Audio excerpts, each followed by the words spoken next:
Tayo ngayon. Mag-mimiso tayo. Ang ano niya bangus. Mustasa at miso. Ito yung miso niya. May kulay. Pula. Ito ang mustasa. Siling ba? Ito po mga ingredient ng ating miso. Mustasa. Tapos ang miso. Ito ang miso niya. Sibuyas, kamatis, luya, bawang. Ito. Ayan. Mga sahog niya. At ito po yung bangus niya. Pipirito natin bago natin. Kaya.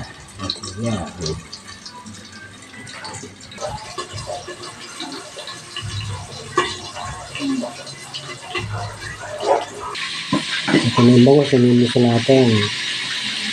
Pipirito natin. Meron pa nakasalang doon sa kawali. Batasik. Kaya dito muna siya.